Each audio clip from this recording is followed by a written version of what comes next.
The views, comments, and opinions of the following program do not necessarily reflect those of Morris Media Studios, MorrisMediaLive.com, or its affiliates. Listener discretion is advised. As a small biz grower, so we roll, using procurement, program, and control. As a small biz grower, so we grow, using procurement, program, and control. I'm a businessman, yes, I'm an entrepreneur. Oh yeah, I'm a businessman, yes, I'm an entrepreneur. Oh yeah, I'm a businessman, yes, I'm an entrepreneur. I'm a businessman, yes, I'm an entrepreneur. Hello and welcome to the Business Zone. It is, what day is it? It's November 16th, Friday afternoon, 3 o'clock, a few minutes after 3 o'clock, and you are tuned in to the Business Zone with Crystal, Gilbert, and Don. But today you have Crystal because both Don and Gilbert are working on some deadlines. And it's good to have deadlines, guys, because that means you got work coming in and you working toward whatever you're doing for the next year. And we kind of talked about that last year, is prepping for 2019. So Don and Gilbert are out there prepping for 2019. So am I. I just do mine differently, and I don't have the same kind of deadlines they do. So welcome to the show. We're going to have a great show today. We have an amazing guest that is, she's an actress, she's a producer, she's a director, and so she's going to share with us her history. And right now she's got an exciting new program, a talk show called the Blend Talk Show. So we're going to talk about that. But before we go there, I want to let you guys know, usually I'm on Facebook Live right here at my computer, but I forgot my stand today. So you can find us on YouTube Live today and Facebook Live at Recycling Black Dollars. So go there and check us out. Or are we at the Business Zone today? Where are we? Business Zone. So you can go there, and that way you can see the whole show. Sorry about that. And I'll see if you guys really miss me, because if you start sending me comments telling me that you miss me on Facebook Live, then I know that I'm not doing that as an effort of futility, right? So this is a checkpoint.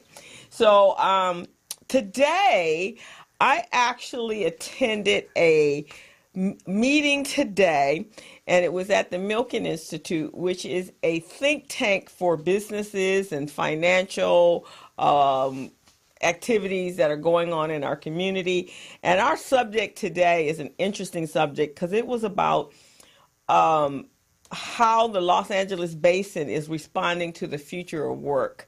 I don't know if you know, a lot of my co-hosts and a lot of my peers, they're all entrepreneurs. So sometimes we don't really check into what it's like to work for somebody else and to look for jobs. I know myself, I haven't actually looked for a job in over 30 something years purposely, but nevertheless, I don't know what that process is. It was different when I was in the employment work area.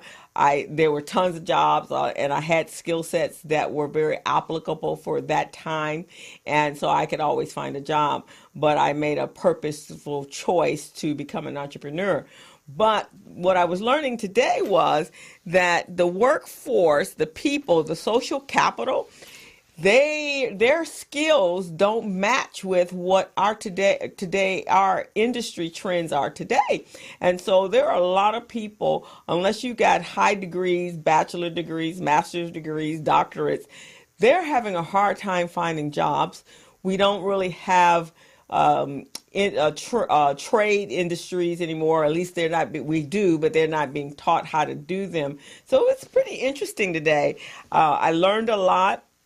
I also learned that the schools, the universities, the colleges, the community colleges are recognizing that there's a disconnect between educating our students or our children for their future, but those same skills or the same theories that they're learning sometimes doesn't translate into jobs. So consequently, we have a problem we have a problem with our children actually finding jobs. So that's something to think about, making sure, and some of the takeaways I got from that was we have to always be reskilling and scaling upward. So we got to kind of read newspapers and look online and see what the new trends are in the industries that you're in. And also if there's any cross industries that you can take your skills and elevate those skills in order to move into new industries. Because something that they had said was that by 2030, I guess, or let's say we're in this century, we got about 82 more years in this century, we will have lost something like 70 million jobs because they will all be obsolete. So we have to think about that. So I know for me, I am always learning new skills, new tasks. YouTube is the best teacher in the whole entire world. If you don't know how to do something, go to YouTube and I will guarantee there is a series of something that you can get into that you can retrain yourself and be able to go and get a new job. And there's also couple of the speakers that were speaking today. We had a young man that was from one of the online learning platforms, and they have what they call these nano degrees. And those nano degrees is you could learn a skill in a 4 to 6 week time frame and get a certificate or get a degree and then go find a job. So you want to really look at the new ways of looking for work. Not everybody's college material. And then it takes 4 years, right? And even if you have those 4 years, a lot of times you don't have work experience. So that's something employers are looking for, is actually paid working experience. And you don't get that. And that doesn't mean an internship. That means where you're actually physically paid a salary for a job in exchange for the job that you're doing. So it was pretty interesting. I enjoyed that today, and it was just a lot of information and statistics that I learned, and also to know that the colleges are recognizing that we may not be equipped to come out into the workforce after you learn whatever you learn. Most of the time, colleges are pushing degrees and program and industries. Now the biggest industry is the tech world, right? But not everybody's geared for the tech world, and to be engineers and software programmers and so forth. So that is having a major effect here on our community in Southern California, because we're hiring people from other places that are coming in, making a large sum of money, and at the same time driving our economy to the roof, and then we can't afford to live here. So we really have to work on educating everyone to look for other opportunities in order to create yourself a career, and a career that you love. And that's going to be the subject that we're going to talk about today with my guest, doing something that we absolutely love to do, which then translates into like not work at all. Really? Right? You just wake up in the morning going, oh, this is what I love to do. I'm not working. And you tend to do it. You tend to not have any strict hours. You just do. So that's what we're going to talk about. So that's one of the areas, as far as reskilling ourselves, is finding your passion and recognizing that passion can earn you a really profitable living, and you can take care of yourself and your family. But it's how you do it and how creative you are about that. And that's the one thing that in today's world, with the computer and all the resources at your fingertip, you can be as creative as you want to be. And that's one of the things we're going to talk about. So what we're going to do is we're going to take a quick break, and then we're just going to bring our guest right on, and we're going to talk about that. We're going to have a fantastic time talking about that, because she's made some changes in her career over the time frame, and I know I've made some. So that's what we're going to talk about. We'll be right back. You are tuned in to the Business Zone with Crystal, Gilbert, and Don, but you're right here today with Crystal. Hello, meet Larry. Larry is a general contractor. Larry is very good at his craft, but Larry has a very tough time managing his paperwork because he is busy taking care of his clients' needs. Larry just cannot find his important business documents when needed. Larry is also being passed over for bid opportunities from prime contractors because he is perceived as not ready. He doesn't know where his business license, certifications, insurance, and other key corporate documents are located most of the time. Lucy owns an auto body and collision repair shop and has been using a business management and procurement assistance program called Small Biz Pro to keep her business organized, business ready, contract ready, and bank loan ready. Small Biz Pro is a 3-in-1 cloud-based business management, procurement, and market research assistance system designed to help businesses become business ready, contract ready, and bank loan ready. It also provides back-office operation solutions for small businesses. Lucy is able to stay ahead of her competitors because she uses Small Biz Pro to manage her business daily. Lucy just clicks on Small Biz Pro from her tablet, mobile phone, laptop, or any internet-accessible device for data retrieval, and she's got it. Lucy introduces Larry to Small Biz Pro, and now Larry is more organized and can now find all of his documents and new bid opportunities in seconds. Larry now saves $120 in labor costs for each missing or misplaced document. Just simply go to your web browser and log into smallbizpro.net and register today for a limited 30-day free trial offer. Services start as low as $1 per day. Let's put the competition out of business. Small Biz Pro. If you stay ready, you don't need to get ready. Register now at smallbizpro.net and begin saving money. Email info@smallbizpro.net or call 626-533-1186.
Hi, and you are welcome back. You are tuned into the Business Zone with Crystal, Gilbert, and Don.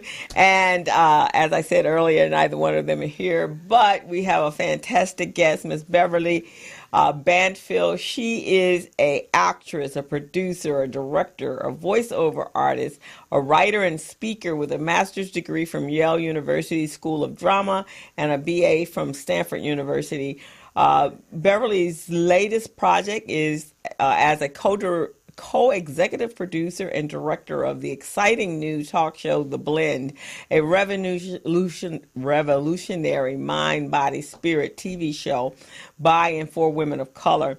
But as an actress, she has performed in TV shows, movies, Broadway theater, and national commercials. She's perhaps best known for her roles as author of Alex Haley's grandmother, Cynthia Harvey Palmer, in Roots, The Next Generation, T.C. the plumber helper in Good Times, Lily Morgan, the forensic expert in Burke's Law, Gloria in Major Dad, and Grace Bauer in Savannah.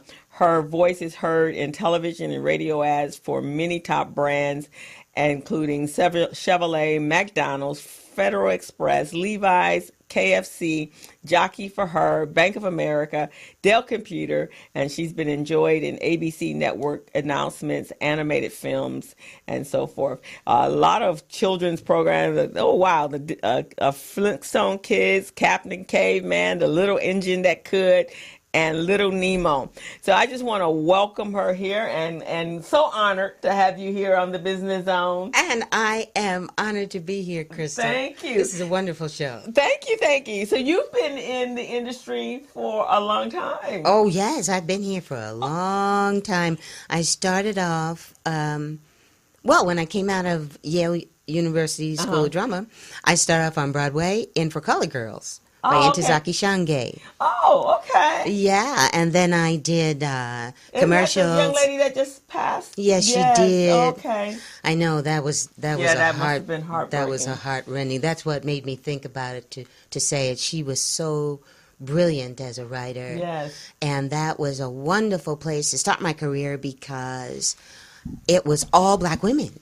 Wow. On Broadway. Yeah, it was acclaimed, right? Did it win any Tonys? Or? Oh, yes. Yes. Yes. Oh, very much so. And the book won awards, and it was just a major accomplishment for her, being a young black woman, and also for the rest of us, because we jumped right out there. I jumped right out of school, right into Broadway, and then I got cast in Roots: The Next Generation. So I moved from New York to California, which was a big transition for me. And then I just kept going. Okay. Just kept getting different series and so forth. So as a little girl, this passion was planted. Are you from an entertainment family, or where did this come from? Okay. Sort of. My dad was a manager of entertainment people. Mm-hmm. And he was on the road a lot. Okay. And also, my mom was and because we grew up in New York, my mom was a great believer in exposing your kids to all kinds of culture. And, New York is where the culture is. Right. So we went to the ballet, and we went to the theater, and we went to children's theater shows, and Radio City Music Hall, and museums, anything that was happening, we did it. And I remember even as a little girl, I used to write little books and things and, place myself in another reality. And that's what I wound up doing. I wound up growing up to be an actress and a writer and to do all those creative things. And I think anybody who is creative, they knew it from when they were very little. Yeah, I don't think there's not a second guess on that one, right? Like some of us may not know that we have the potential to be entrepreneurs or corp owners of corporations that are successful. But that's a gift. It really is a gift. And I do know lots of people who have done great things, like my nephew. I remember my nephew is now a surgeon. Oh, okay. And when he was 7 years old, I remember him coming up to me and saying, "Here's my business card." And it had his name. His name is Khalil Andrews. He's a plastic surgeon, although he's done lots of other surgery too.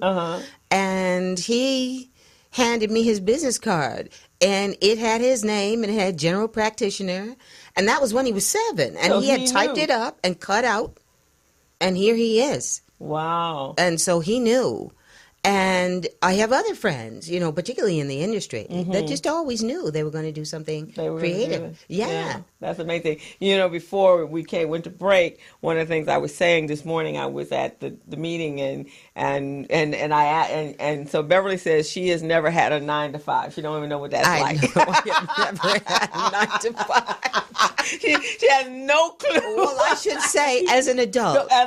When I was in high school, I had a job every summer. Okay. I worked as a editorial assistant at Reader's Digest. I worked at my godmother's insurance company. I always had some kind of gig, even in junior high school. Okay. I always had some kind of gig. Right. But once I went to college, and then I went to graduate school, and even when I was in college, I took my junior year off. Okay. And I went to the Caribbean, and I was supposed to go for 2 weeks. My mom and dad sent me for 2 weeks, and they said, okay, when 2 weeks is over, you come back. Because they always told us, if you go away to college, we'll give you some kind of a gift. Okay. One of my sisters went to Hawaii and, so forth.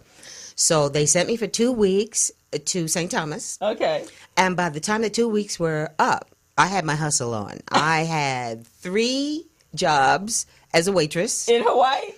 No, when you came I back was in home. St. Thomas. Oh, okay. I was in St. Thomas. My sister went to Hawaii, but I went to St. Thomas. Okay. And I had 3 jobs. So I wound up taking my junior year off when I was at Stanford because a guy that worked on the newspaper said that they were casting a show. One of the ladies had gotten pregnant and couldn't do the show anymore. Oh. So I auditioned for the show, and I traveled all over the Caribbean with the show. I traveled to South America. Yeah, so that was just... It was just a great thing. It was good fortune, and it was just for me having told them that that was my dream. Oh, and that's it. And then they just like, okay. And then it came back, and that's why I encourage everybody. When you have a dream, always be working for it, and always let people know. I mean, you don't want to let them know the most inner secrets about your dream, because you don't want to put that out there with everybody, because some people are energy givers and some people are energy drainers, and you want not to crack on anybody, but you have to safeguard your dream. But once you have your dream and you have a plan, you have to turn your dream into a plan, and then once you have a plan, you have to jump off certain tasks to make it happen. You have to get to work and make it happen. So I always say, always be working for your dream and put it out there. That's who you are. And don't even say that's what I want to be. Be doing that thing one way or another, or training for that thing, as you were saying in the intro. Train for that thing. Learn about that thing. Be around people who are already doing that thing, and do that thing yourself in one way or another, and claim it. And then let people know that that's your dream, because people will help you. And especially in your industry, because a lot of it is who you know, right? In order to get the parts that you have. Now, one of the things I had talked about earlier was how we have to always constantly retooling, or reskilling, and adding on more skills so that you're ready for any opportunity. And I would imagine that's very, very that's something that you have to do in your industry. Oh, yes. Well, we call it reinventing. Reinventing yourself? We reinvent ourselves. But, that's what everybody has to do. Right. Really, in order to stay relevant in the world. And it's so wonderful because now today, just like you're on Facebook Live, you're doing things on YouTube Live. That's what we have today, is an open field. It's like the Wild Wild West out here. So all you have to do is figure out what you want to do and begin to do it, and to learn and keep learning. And as you were saying earlier, YouTube, I love YouTube. I know, YouTube is a game changer. Because YouTube is so fantastic. It has every possible thing you could want to learn. There is no need to be ignorant about anything.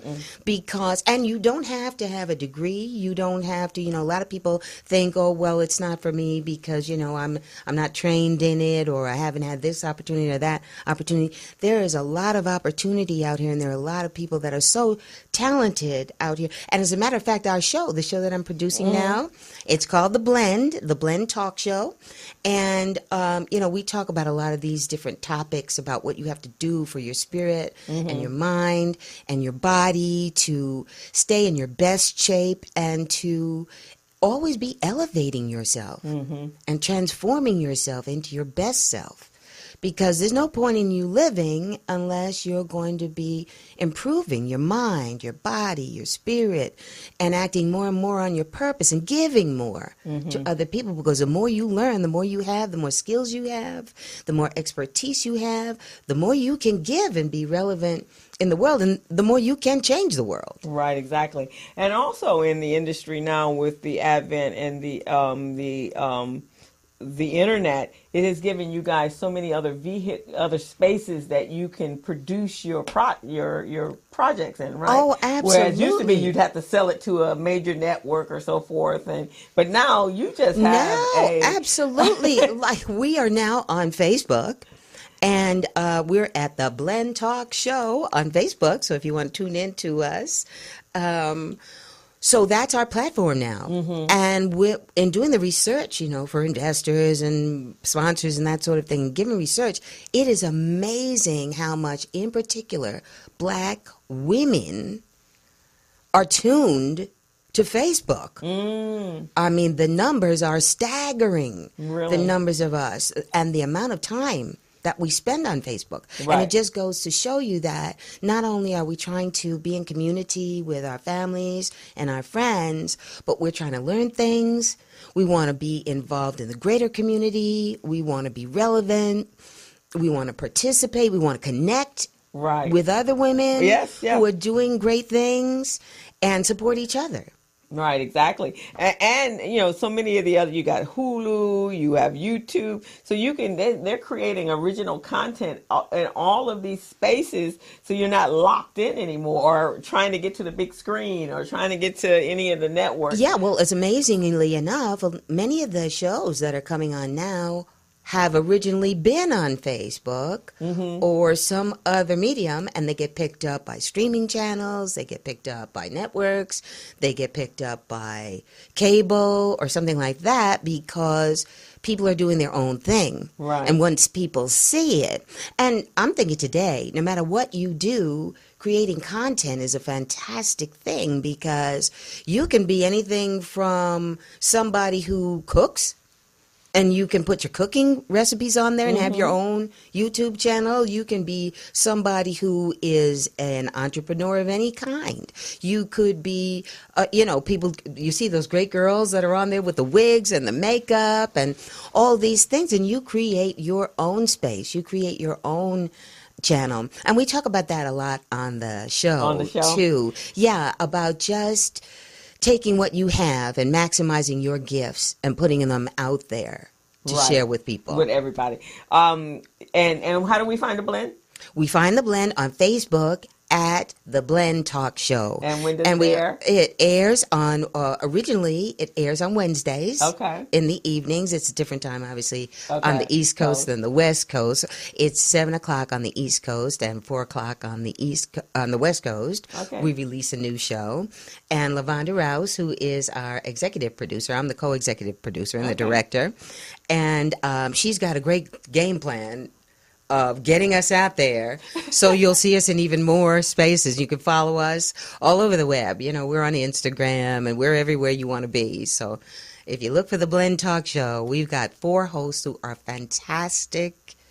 They're doctors, and they share with all kinds of things with us about getting in touch with your spiritual self and your spiritual practice, and getting in touch with your body, and eating well and exercising. We have Dawn, your co-host. Yeah, I love Dawn. Dawn is fantastic. Our resident fitness expert, and she is a live wire on the show. We just had her on a show on Wednesday, and she is unbelievable. She was on fire. You can't wait to see episode 4, because you'll see her there, and she is absolutely incredible. And then we have Dr. Tabitha Carr. We have Dr. Pisa Mahdi. We have Dr. Gloria Chance. And as I said, we had Dawn guest hosting this week. And we have Jewel Diamond Taylor, who is unbelievable. I know a lot of your listeners and your watchers, your viewers. Yeah, she's been out there for a long time, inspiring people as a speaker. So it's a great place to sort of connect. It's kind of like, your Friday night place to go with the girls. You sit down and just kind of groove and talk about all the things, the topics. Which is cool, because women have such great. We bring so much to the table, so many different aspects of our lives that are different from one another, but then we're able to blend it. The blend. Exactly. We've been able to blend all of that wonderfulness and just really solve world problems, nurture each other, support each other. Exactly. It's just fantastic. And that's stuff. why LaVonda had the idea to make it the blend, because it's funny how people come on the show and they're always talking about the blend. And it's either blending together, because we're a show for women, by women, particularly women of color. And we have women behind the camera. Ava DuVernay has gone out there and just said, "Hey, all women in Shonda behind, Rhimes. Above and below the line. Women are just killing it. Yeah, in front of the camera and behind the camera. So we're going to take a quick break, and then I have another an amazing woman that's going to come up and co-host with me. She just came in, and she runs an organization that has founded an organization called the Bella Network. Oh, I can't wait to hear her. Yeah, so she's really, really cool. And so we're going to talk about that. So we're going to take a quick break and get her situated. Hello, meet Larry. Larry is a general contractor. Larry is very good at his craft, but Larry has a very tough time managing his paperwork because he is busy taking care of his clients' needs. Larry just cannot find his important business documents when needed. Larry is also being passed over for bid opportunities from prime contractors because he is perceived as not ready. He doesn't know where his business license, certifications, insurance, and other key corporate documents are located most of the time. Lucy owns an auto body and collision repair shop and has been using a business management and procurement assistance program called Small Biz Pro to keep her business organized, business ready, contract ready, and bank loan ready. Small Biz Pro is a 3-in-1 cloud-based business management, procurement, and market research assistance system designed to help businesses become business ready, contract ready, and bank loan ready. It also provides back-office operation solutions for small businesses. Lucy is able to stay ahead of her competitors because she uses Small Biz Pro to manage her business daily.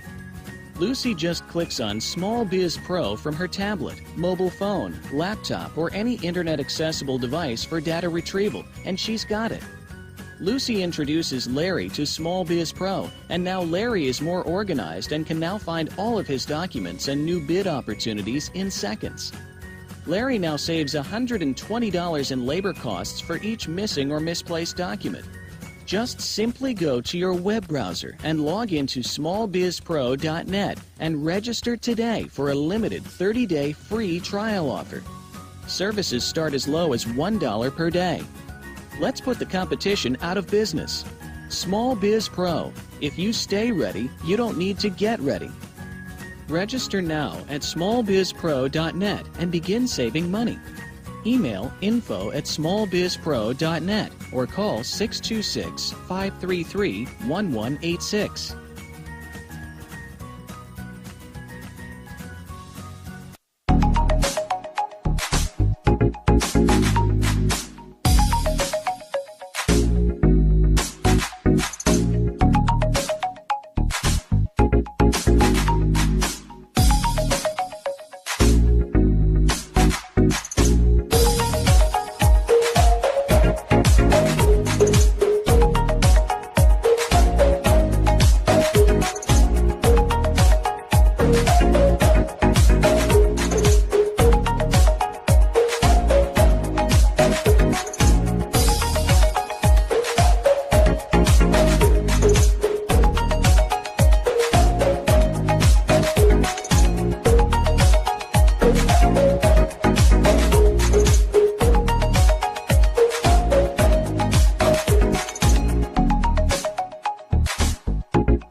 Meet Larry. Larry is a general contractor. Larry is very good at his craft, but Larry has a very tough time managing his paperwork because he is busy taking care of his clients' needs. Larry just cannot find his important business documents when needed. Larry is also being passed over for bid opportunities from prime contractors because he is perceived as not ready. He doesn't know where his business license, certifications, insurance, and other key corporate documents are located most of the time. Lucy owns an auto body and collision repair shop and has been using a business management and procurement assistance program called Small Biz Pro to keep her business organized. And we are back at the Business Zone with Crystal, Gilbert, and Dawn. And today we have Miss Bever-leigh Banfield here. We're having a wonderful conversation about the Blend Talk Show. And then my girl here, Miss Alisha White-Matson. She is here, the founder of the Bella Network. Last night she had a wonderful time with Mrs. Michelle Obama. And we had an incredible conference a couple weeks ago. And we're just going to blend all our talents and just have a super conversation over here. So tell me about Miss Obama, Michelle Obama. It was phenomenal. I mean, absolutely phenomenal. So she filled the form. It was sold out. Really? Yes. Great. And the thing that was so amazing about it is that people were on time. It was packed. When she started, the place was packed. It was absolutely just, just the whole being there. My husband laughed and said, well, she did time with Oprah. She did all these different interviews. What else could she talk about? And I said to him, it didn't matter. It was just being in the room, being in her presence. All the energy that she puts out is just utterly amazing. And then to be there when she's talking and telling her story. And Tracy Ellis Ross is who interviewed her. Yeah, I think I saw somebody. Everybody clips. was putting pictures up on Facebook last night. Yeah. People were doing a lot of video taping and stuff. But just the atmosphere was worth it alone. And to be in a room filled with, and there were men there. I was surprised. There were a lot of men that were in the audience. Yeah. Okay. Was it a multi? Yeah, it was a mixed group. I mean, just in the area where we sat was mixed, and you had every ethnicity was there, and you had all different age groups, so all the generations were represented, and you had a lot of mothers with daughters and girlfriends all together, and then when it was over, to go out into the crowd, and it was like, hey, it seemed like everyone like old home with. Yeah, there were a lot of friends. Oh, that sounds like so much fun. Yeah. And so basically, what was she talking about? It started where they showed a video, and the video had, just from the beginning of her life. It started with when she was first born. Her brother talked about her as a kid, and then went all the way up until her time with Mr. Obama. President Obama. Oh, he came out too? Well, he did a lot of clips where he talked about their, relationship, or Michelle. She did a lot of talking about her mother. Mm-hmm. Her brother did a lot of talking about her and, how she was growing up. And they had these as clips. Okay. And, nice. it was really nice. It was really nice. She did a lot of talking about her mom and her dad. And it gave a lot of context to who she is as a person. Okay. And she talked about her education and her upbringing, of where she lived and the community that she lived in. The one thing that I was amazed with was that she mentioned that she had like a, what did she call it?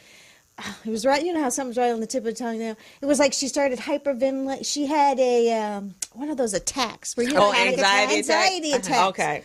She said that, and Tracy Ellis Ross, in all her dynamics of how, expression, all her expressions, she was like, how could you have over this little thing after all the things, really over all the things you did?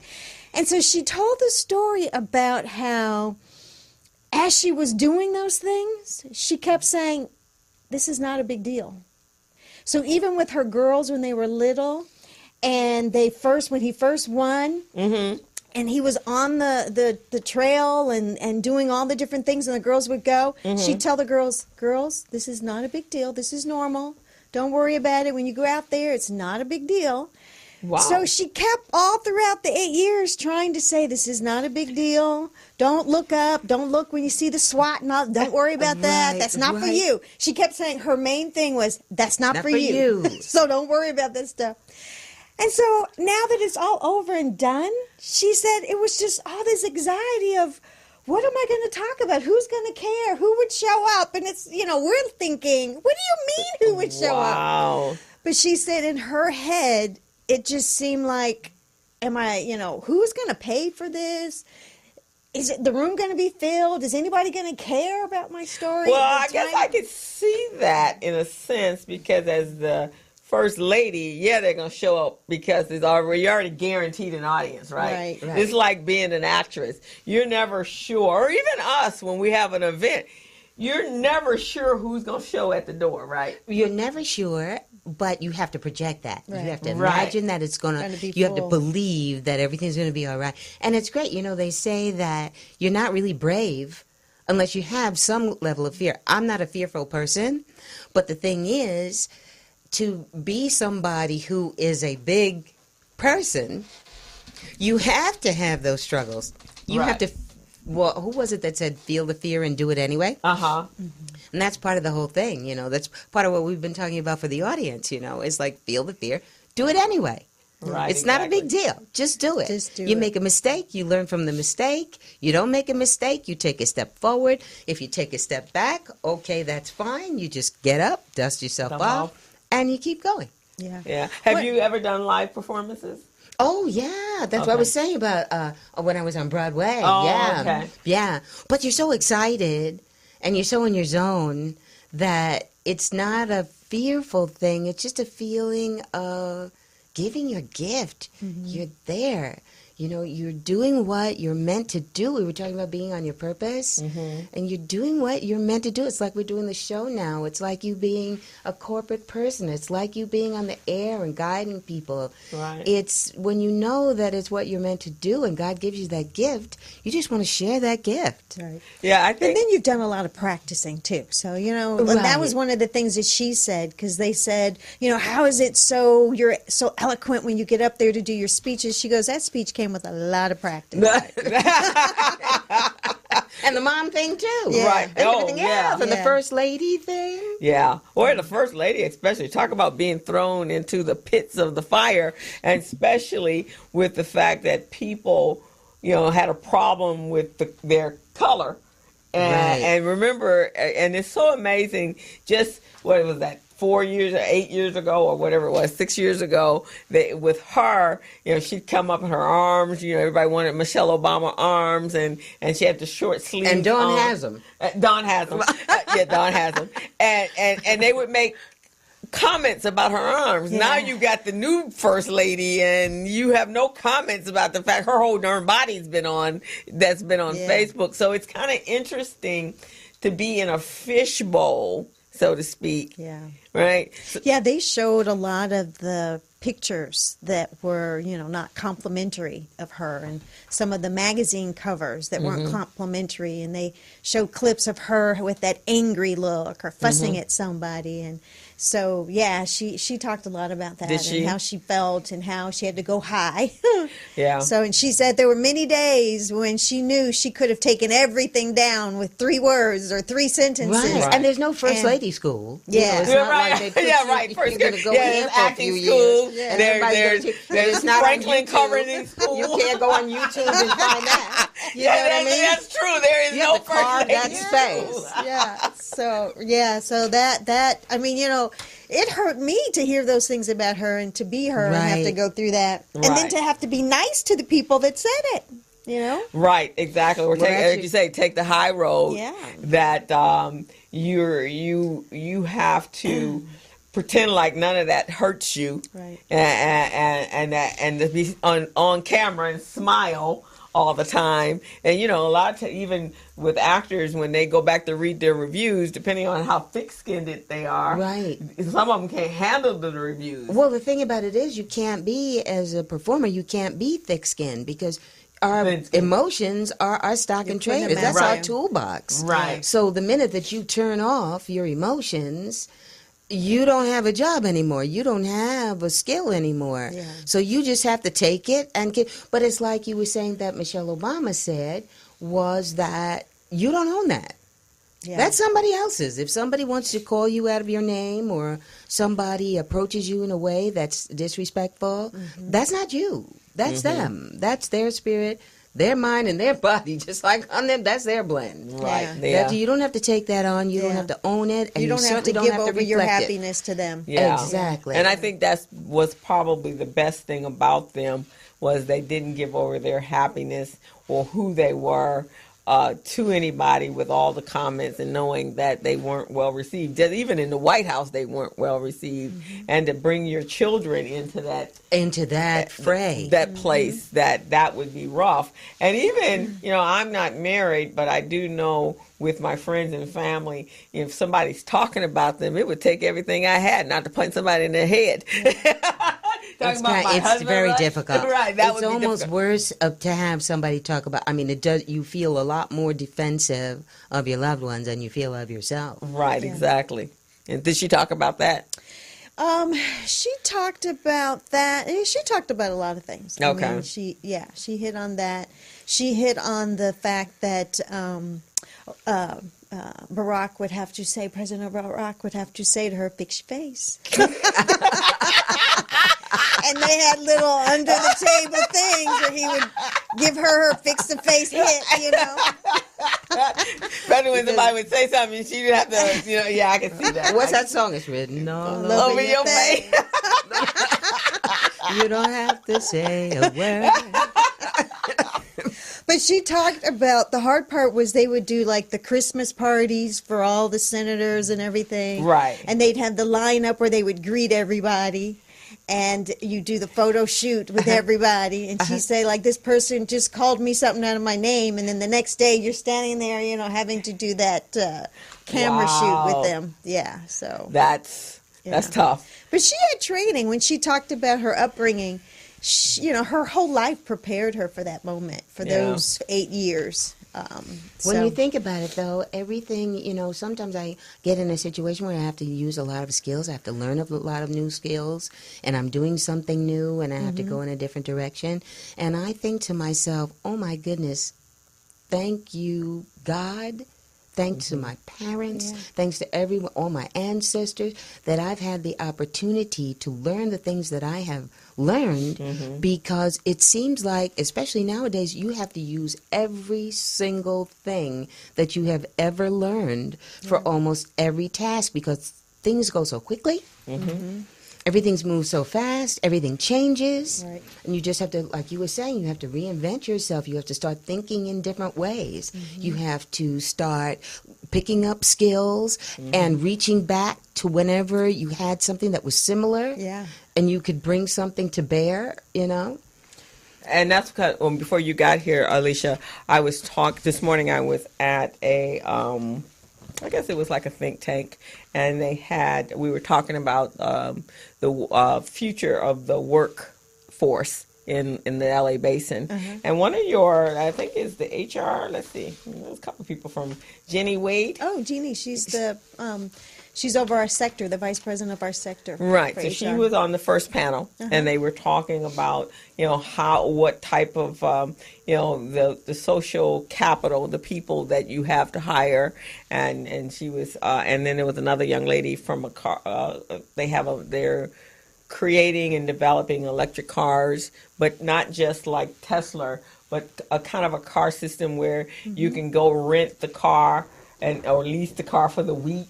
And then if you don't need the two cars for the weekend, you can turn one back in. So it's not just it's like with the bicycles. Right, exactly. Or those scooters that are running around. So they were talking about that. But one of the things they were saying is that those of us or the school, and it was a lot of chancellors from community colleges as well as the president from Cal Poly, and they were saying how the schools are preparing our children for degrees, but not preparing them to work. Right. Oh, I've been saying that for years. Right. And so now they realize that those schools have to partner up with the employers and workforce programs so that we can better prepare our kids for work. Because they were saying that right now in Los Angeles that the people that are actually working, so they say that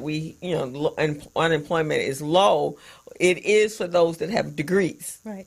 But for those who didn't have degrees, especially here in Los Angeles, they left the state because their jobs are not available and they don't have the new skill sets. They haven't retooled in order to be viable in this marketplace. And so we've lost a huge percentage of workers who may have second only AA degree, which is not you have to have a BA degree, and now it's a master's degree, a doctorate. And I have friends that have masters, have gone back to school, and it didn't help them at all. Yeah.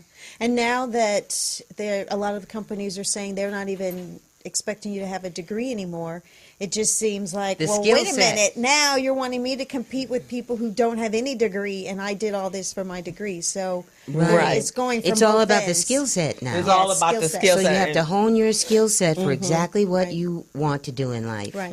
And keep honing it. But you're really right in that schools don't teach you how to problem solve and how to think. They teach you how to read a book and then do maybe some analysis, but they're really not setting you up for the whole thought process that's required in corporate America or for a business. Right, and to grow, because Yeah. you don't have those critical thinking skills. You know, like if Leadership you started skills. out as an actress, but you've honed and kept elevating and retooling to a place where a producer and writer and so forth. So you kept adding to your bag of tricks or your tool set, right? And you also have to see what's relevant. Where different avenues that you can go into, you can have different income streams. Because originally, I started out, I was going to be the next Helen Gurley Brown. I was just going to write, and then I started acting, and then I started doing voiceover off of acting. Then I got out there and I realized, well, I want to write. So how do I mix those two things, writing and acting? So I started doing articles for magazines with people that I was working with. So I started doing celebrity interviews and articles and those types of things. Good That was move. another whole thing. Now I've written a book because I'm speaking. So I've written a book called You Can Change the World. So there are all kinds of ways that you can take, once you develop a skill set and you continue to heighten it and put more tools in your toolkit, then you can find different avenues for your skills, because it's all the same thing. It's all the one you, but you can find different ways of manifesting that and getting your message out in different ways. Which is important because you've Very important. evolved from where you first started into the work world, right? You were a chemist. Now, are you not really working that particular skill? Are you? No. Yeah. Yeah, no. So originally I was pre-med, and so I have a chemistry degree as my background, but for pre-med. And then I went and got my business MBA. And from there, it was just, and I worked in different industries. So my transitioning into different industries and then transitioning into different roles. I started out, on the business side within supply chain, and then I ended up with mergers and acquisitions and actually a problem solving, so I do a lot of problem solving. Right, which is all consultant. transferable skills. So that's something that we were talking about, having skills that you can transfer over into different industries. Now, in the industry, the acting industry, a lot of women say they reach a plateau. And that as you age into the industry, you can age yourself right on out of the industry because they're always looking for younger and better and so forth. Well, So- that's where reinventing comes in. Right. Tell that to Patti LaBelle. Yeah. When Right, you're going in exactly. to buy one of her pies for Thanksgiving. And you know what I mean? That's what I'm saying. You have to take what you have and just maximize it all the time. Like you're saying, mergers and acquisitions and chemistry. And then you'll find sometimes that you'll loop back. Yeah. An opportunity will come up and you'll loop back and you'll get reinterested in something, or a new opportunity will come up because you still got those skills. Right. That's why I think it's funny when people say that they're a former this or they're a former that, because why are you former? That's Right. still part of you. Right. Yeah. That's still something. You're like I leveraging said, that knowledge. Exactly. And you can use that on the next step. You never know what the next step is going to be. You just know that you're going to keep going forward and keep going forward and keep developing. And that's what we talk about so much on the show is transforming yourself. That being the goal, to be in the constant process of transformation for the better. whether that be with your body to get healthier and healthier and healthier, or whether that be with your mind so that you don't have things controlling you that you don't even realize are controlling you, and you are putting limits on yourself and that kind of thing that aren't really there. And that also your spirit, that you're constantly uplifting yourself. You're getting closer to your higher power. Yeah. Right, So you're being exactly. exposed to different things so that, that makes Right. a lot of sense. And even for, and then one of the things they were talking about this morning was, you go to school and maybe your passion is history and you're a history major, right? So they say when the kid, the person gets to school, they don't say, okay, you have this skill, let's see how that would fit in the work world, because that's where the basis of your passion is. Right. So, and then thinking, wow, you could work in the entertainment industry, because if you got period pieces, you need to have somebody that's very knowledgeable, that's read a lot about history, and even timelines, because that's what history is about. Timelines for how this took place here and then evolved to here, to here, to here. So that's one of the things they were saying. We're not helping them see, if I have a literal arts degree, how does that really work in the public sector? How do you really get a job from that? And our kids are not taught that. Because, our children are very linear. Well, see, here's the issue. School hasn't changed. No. In the last, 60 some years, it has not changed. Right. But industry has changed. Business has changed. What's going on with technology has changed. So what we're teaching in schools continues to be the same thing, but what we're expecting to come out and have them leverage is totally different. And so the schools aren't growing with opportunity. Well, that's what's nice about today, is that you can grow your own brand. You invent yourself, and you take from wherever you get it, wherever you find knowledge, whether it be a mentor, whether it be online, whether it be something you did learn in school because you happen to have a fantastic teacher, whether you just self-educate by going to the library or downloading things or whatever it is, and then you develop your brand. You look inside and you see who you are and where your passion lies. And then you develop your own brand and you do what you want to do to give your gift. Exactly. And that's easier said than done.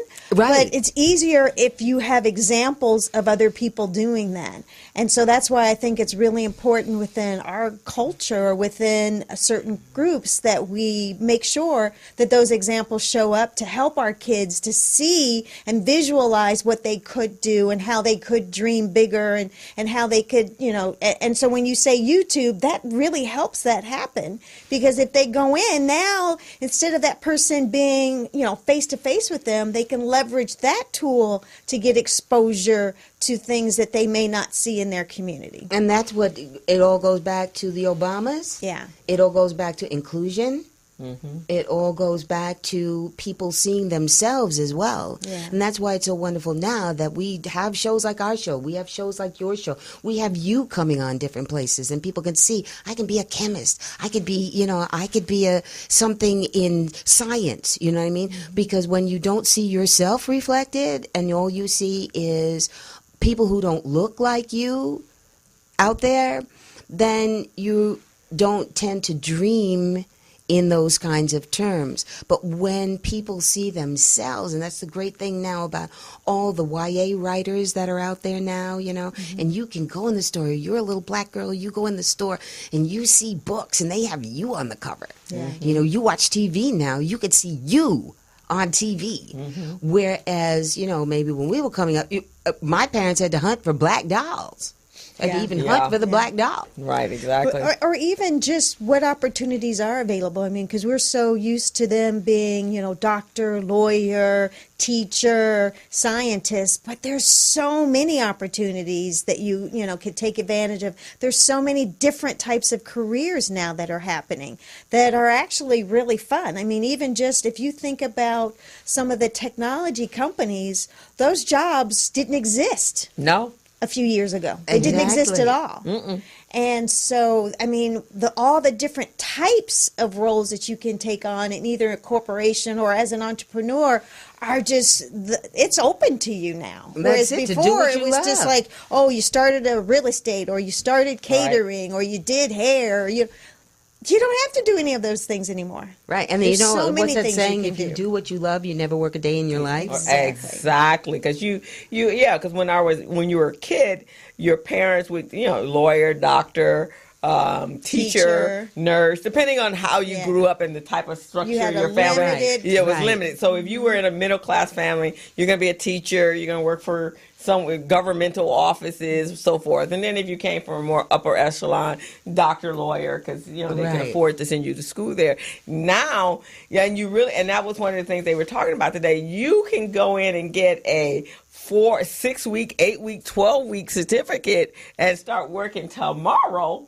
in the industry or anywhere you wanted to go. Making a lot of money. Into the STEMs. Because I think you can go go behind the scenes in the entertainment industry. So if you go to West LA College, and I think Santa Monica now has a media program, you can come out with your certificate and go work for one of the studios starting at $70-something thousand and be 25 years old. And you actually have the skills you need for that particular job. Like we were talking before, you might go to some school and then be totally unprepared for what happens to you in the workplace, because the workplace has specific sets of skills. Right. And then also you have to have people skills. Yeah. There are certain things that you have to know how to do, even personality-wise, that people don't teach you in school. Right, exactly. In fact, one of the panelists was saying that a number of years ago, it was a guy, the president or the VP for Udemy, which is an online learning platform. He said they partnered up with AT&T, and so AT&T had a meeting with their employees, and he says, so here's what's going to happen. You're either going to change your skill set or you're not going to be with us anymore, because AT&T is changing. Well, that's motivation. And so they partnered up with them so that they could create these nano degrees so that they could change. Yeah. Because the old AT&T with the live dial-up phone doesn't exist anymore. Yeah. Who has you may have a phone, but that's not what they're pushing. But you know what I see other companies doing too is that traditional aspect of you got opportunity just because somebody said, oh, here's a nice person, give them opportunity. It's no longer working in corporate America because they're realizing they're wasting a lot of money giving people opportunity that don't have the right skill set, don't have the right people skills for certain roles, especially management roles. And so now they're creating this online review that you have to take the test to see, would you make a good manager?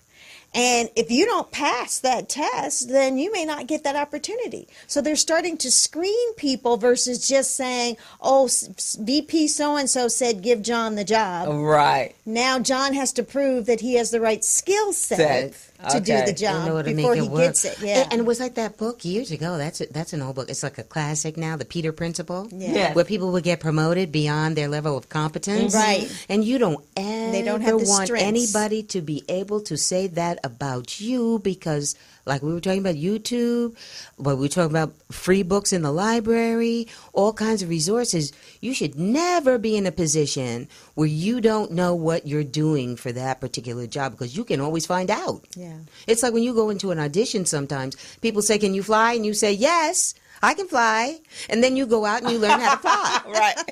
Exactly. You know?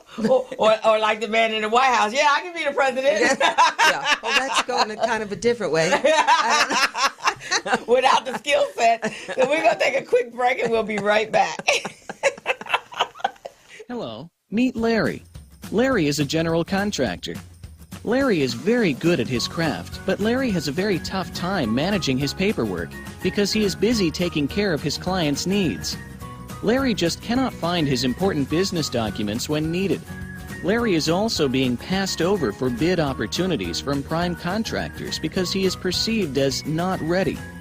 He doesn't know where his business license, certifications, insurance, and other key corporate documents are located most of the time. Lucy owns an auto body and collision repair shop. and has been using a business management and procurement assistance program called Small Biz Pro to keep her business organized, business ready, contract ready, and bank loan ready. Small Biz Pro is a 3-in-1 cloud-based business management, procurement, and market research assistance system designed to help businesses become business ready, contract ready, and bank loan ready. It also provides back-office operation solutions for small businesses.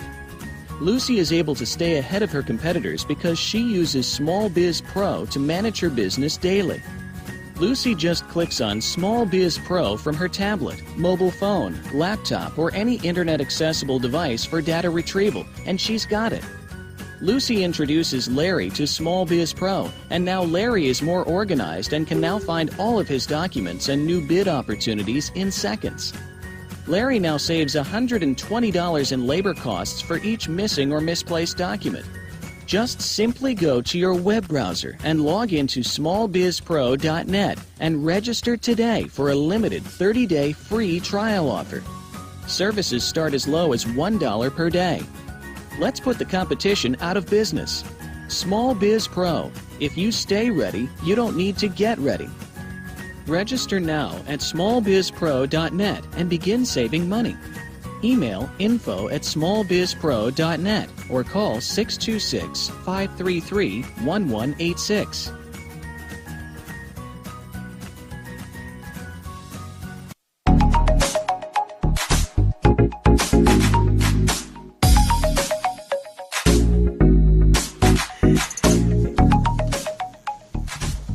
And we are back. You are tuned into the Business Zone with Crystal, Gilbert, and Don. And today only Crystal is here because Don and Gilbert are out doing some, working towards some deadlines for some projects that they have coming up next year. But we have Miss Alisha White Madison, and we have Bever-leigh Banfield here, and we're having a great conversation. Sure are. We're having about a great time. retooling and reskilling and just being the best that we can be. Yep. So, Alisha, so Beverly has never heard of the Bella Network. Why don't you give her a little taste of and tell her what the Bella Network? Okay, then. So the Bella Network was founded on the premise that as women, we need to make sure that we have strong relationships that will help improve our business and empower us in whatever endeavors we have. And so what we're looking to do is find entrepreneurs, find corporate women, find women that may be transitioning from one to the other, or women that are at the end of their career and they just want to help support, mentor, and coach other women. But the concept is to make sure that we are strategically connected so that we can support, advocate, and empower each other. Well, that's fabulous. Yeah. You know, because So that's it's what a they tribe. said. They say that's the difference between us as people and animals, is that we have cumulative learning. Yes. So if we use that proactively, so that we do mentor each other, and so that we do, mentor younger women, but also each other on a peer level, because peer learning is just such an organic, visceral thing when you're with somebody who's got the same level of experience and that kind of thing, except they've got another skill set, or they've got another way of looking at things, or they've gone into the world in a different way and participated in the world in a different way, professionally, or even as a mother, or as a wife, or in whatever role they've gone in.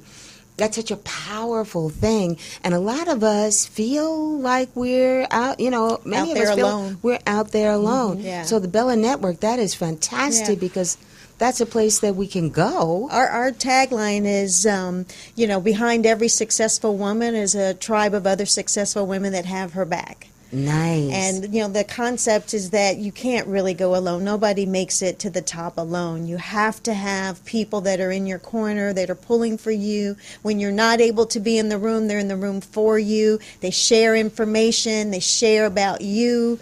And so it's just a movement of making sure that we have the right access and we That's have the how right we feel connection. too. It's like we call it the blend movement. The blend, yes. Because it's great. We get all of these women who have done all of these unbelievable things in their lives. Yeah. And they may have gone unheralded, you know what I mean?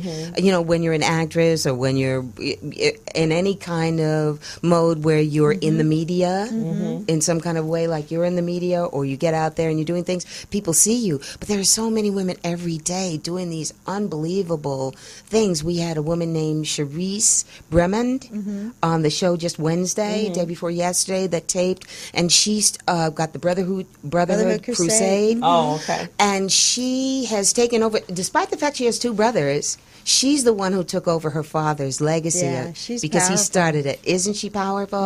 And she's so beautiful, and she's so humble, Very humble. and so beautiful, and so effective in the world. And that's one of the beautiful things about the show, is that we get to meet these women and showcase women who are doing such magnificent things in their communities and in their businesses and just in the world, really world-changing things.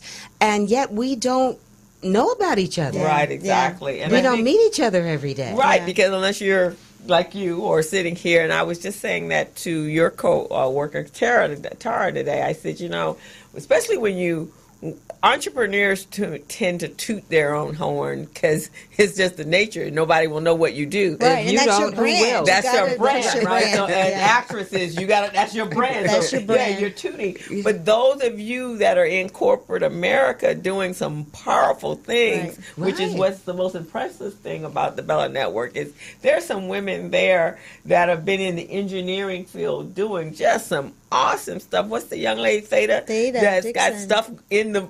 Yeah, we've had people with a lot of patents that are going on. I mean, people that are doing amazing things that could actually benefit some of our entrepreneurs, and we don't know about them. Exactly. You know, and the thing that we really focus on is that, you know, we applaud the first woman to do this and the first woman Right. to do that. But then you look around and where's the second? Where's the third? Right. Where's the fourth?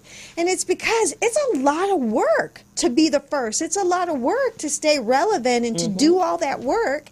And you don't have time to go searching for that person that you could mentor and train or coach.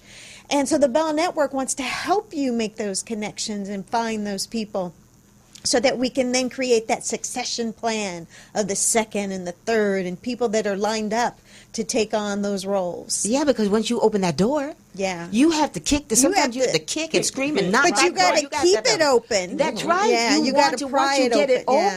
open, you want Yeah. you know, but, you but want it's as a lot many of work. girls to come in behind you. Yeah. And it is a lot of work, but the thing is, there is a joy in it, because when you're on your purpose and when you know this is what you're meant to do, it is a lot of work. It can be tiring. It can exhaust you physically. It can exhaust you emotionally. It can really take everything that you have to bring to bear to make it work. But then at the same time, when you see it manifest, it's like that's the wonderful thing about being a director and a producer. You get these ideas. It's like this was Lavanda's idea to begin with, and then I bring ideas about how to manifest this, and and then I write, and then I direct, and then the ladies bring their ideas and their expertise, and it's just a beautiful thing.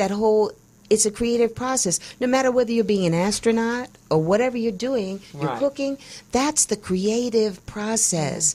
And though it is tiring, there is something so beautiful and so energizing and so uplifting about having an idea and seeing it come to life. Yeah. But the one thing that we focus on too is there's these things called missteps. So you could have a passion and make a misstep and your passion is wiped out. It doesn't even matter because you've created a situation where, especially in corporate America, you could be blackballed. You know, in the entertainment industry, you get blackballed because you did something, said something, projected something that was not appropriate, and it ruins you. And a lot of times, if you're not told what's inappropriate, you don't even know that you're doing it. So you know, when we go and tell people, oh, just as long as you're passionate, you're great. No, you can make a misstep in corporate America and you're done.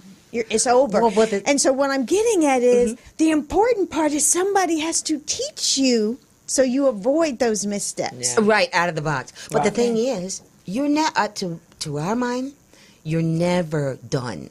Because no matter how anything happens to, we had this great show, and we had Les Brown, Les Brown, the speaker on there, and he's a comeback kid. Yeah. Because he was literally abandoned as a baby, and look who he is now. I mean, plus he had cancer, he has had everything to happen. He lost the love of his life at the same time, and then his father died. I mean, it was like everything happened to him, and he thought that, okay, it's just done. Right, it's over, I'm done. Like Fred Sanford. I'm coming, Elizabeth. He just thought, okay, that's that. But the thing is, that's the beautiful thing about still being alive. And still being able to dream, and like you were saying, reinventing yourself and believing and knowing that you're never done. No matter what happens, you still have another chance. When the sun comes up in the morning, you still have God, you still have yourself, you have ideas, if you have your health, you have all these things, and what you learned, most importantly, what you learned from those mistakes. Because mistakes are going to happen. You're going to have the missteps. You're going to step down in holes.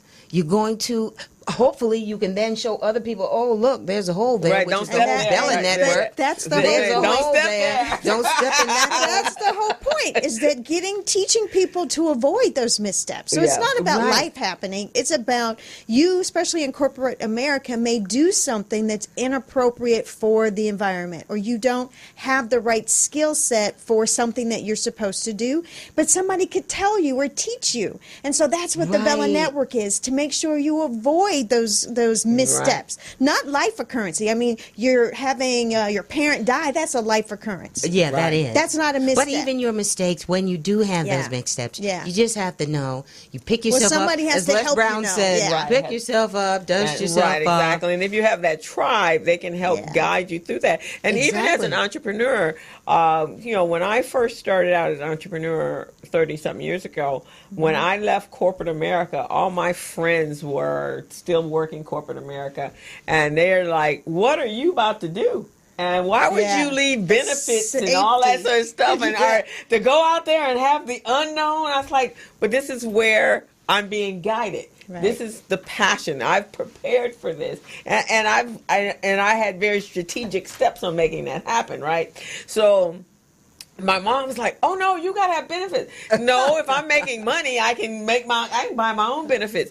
But I do. One of the reasons I started teaching was because of that, because there were other people coming behind me, like, "Oh, well, she stepped out there." So I had some friends like, "Well, I have an idea. Okay, so let me tell you."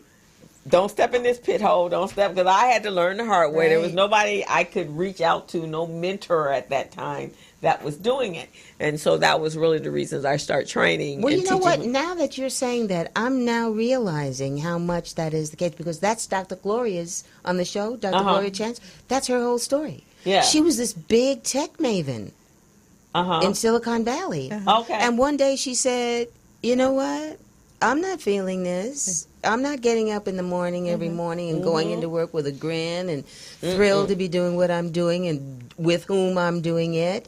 Where is this going? This is my life that I'm living. So it just points up how many of us may have had that experience and how you have to be aware. You always have to stay aware of where you are. Right. You have to know what you want. Right. You have to consider yourself. You have to look where you're going. You know, even if it's in a relationship. Some people will say, I was talking to somebody just yesterday, and she was saying that she had stayed in her relationship for like 10 years too long. For the security. Because she just wasn't, exactly, because that's what she was used to, and she just wasn't looking where she was going. She wasn't being conscious. And that's not to say throw away relationships, but that's just simply to say, look where you're going and be there and make sure that's the path that you want to take. And the minute you have an inkling, stay aware. Yeah. Be inside yourself and stay aware. And the minute you see that this is not the path you want to be on, make a turn. I mean, can you imagine all that women, black women, or just women could have accomplished if they didn't have to hold back, to maintain that security. When we talk about, I was watching a show and there were a bunch of women that had been raped or molested at one of the colleges. And a lot of them had backed away from technology because it was a man's world and they didn't feel comfortable and they had had a bad experience. And so just imagine all the different women that we've lost out on because they stayed comfortable in corporate America, and so they didn't venture out and start that new business. Right. Because they didn't have that tribe behind them saying, hey, we're going to support you. We'll empower you. We're going to give you the tools you need. We're going to open the right doors for you. Mm-hmm. And that's what we're trying to avoid. That's what we're saying now with the bees. We're saying at the blend, we're looking right out there and telling you right now. At the blend, at the Bella Network, the business the business, the bees, all the bees. My name is Bever-leigh Banfield, so I'm advocating for the bees. But that's what's so amazing right now. As a bee, and know who you are more and more. Get to know yourself. Get into self-care. Find out where you are. And see where you're going and be who you want to be and do what you want to do because there's something you are meant to do. Right. And there's someone you are meant to be. Be that person. And that doesn't mean, just throw down tomorrow. But get your plan together. If you see I have to make a turn here, it's like when you're driving your car. Right. You have to have you don't slam on the brakes, right when you hit the line. Yeah. And before you get to and before you set a destination, you go look at your Waze, your Google map. You map it out before you navigate it, and you map it out before you get there. And you dream about what it's like. You get your little bathing suit if you want to take a vacation. But just imagine if we could impact mothers, we already got the kids. Our community, we do a lot of focus on the youth. But just imagine if we changed one mother, how many youth we would impact immediately. Yeah, because that one mother may have how many other kids. Yeah. And that mother may also be a teacher. Yes. And that mother may also be an actor, also be a person on the radio. So then when you teach those youth, they go home to a mother who's supportive of what you taught because they're learning it too, or they're using it already. And that's actually kind of interesting. Candace says she loves the Bella Network. Thank you, Candace. We love you as well. That go, more Candace, boutique. Go. But that's exactly what happens a lot when I teach a entrepreneur camp in the summertime, biz camp, and I teach kids how to become entrepreneurs. So the kids that go home and they've got all these activities and this theory and then applied activities so that they can really embrace the concepts that I'm teaching. So they'll go home and they'll tell their mothers and they're like, and the mom is watching over a 3-week period,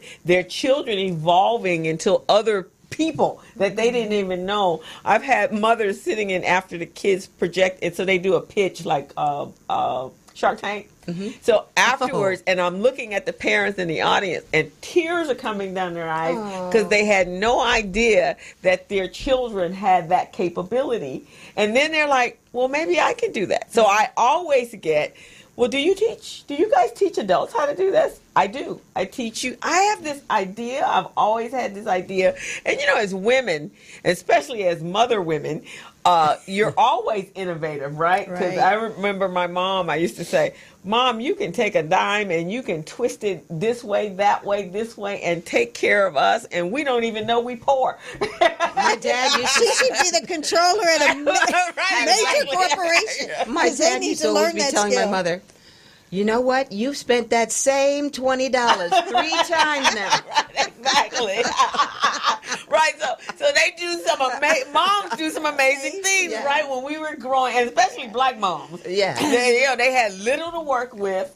They had, nobody was working in accordance with them. Everybody was working against them.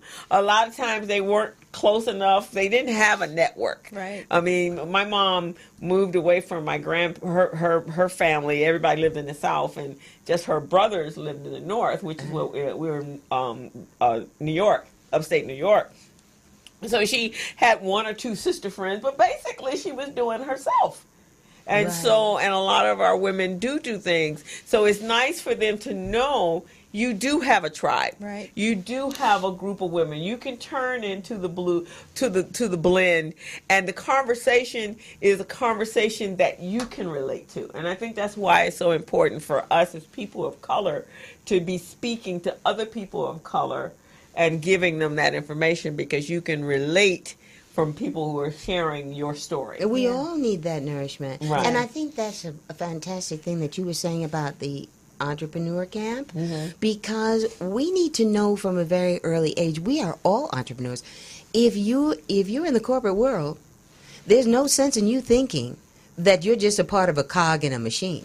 Right. Because you may be a cog in another machine in 10 minutes. Right. You may be out on your own in Yeah. 10 minutes. Yeah. You can be downsized. You can be what? If you're an actor, you better know you have a business. Right. And so Yeah. you better see what your income streams are. If you're on the radio, just like you are now, you better be on Facebook, you better be on the radio, Yep. you better be able to see all the... So we're all entrepreneurs at the end of the day if Yes. we're going to be successful, because no matter if we're working for somebody else, we're still working for ourselves. Well, you are your business. Yeah, you are right. your brand. And Right. so as part of corporate America, I'm continuously having to manage me as a business for my next opportunity, my next role, my next promotion. So I love that.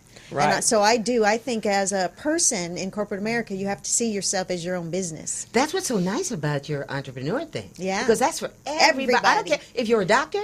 You have to have your business Yes, rolling. everybody. If you're a lawyer, you have to get clients. You have Yeah. to know how to build your brand. You have to have all of those skills. So it's wonderful, because that's for every single body. That's just not for people who consider themselves, oh, I'm starting this business and then I'm going to start this business, which is what people normally think of as an entrepreneur. But we are all entrepreneurs. Yeah. Right. And one of the things, going back to something Crystal said about retooling ourselves, as black women, a lot of us have children. And so that, in some sense, that kind of holds us back from attending workshops or going to sessions, because it's like, what are we going to do with the kids? And so I think as a community, we need to figure that out. Yes, I Because agree. that's a bad excuse for not showing up and participating. And so, even with the Bella Network, we have to start finding ways for women to show up with their kids. And here's the thing, and that's why this is so important, is one of the things I've found over the years, especially because I've worked with kids for majority of all my adult life,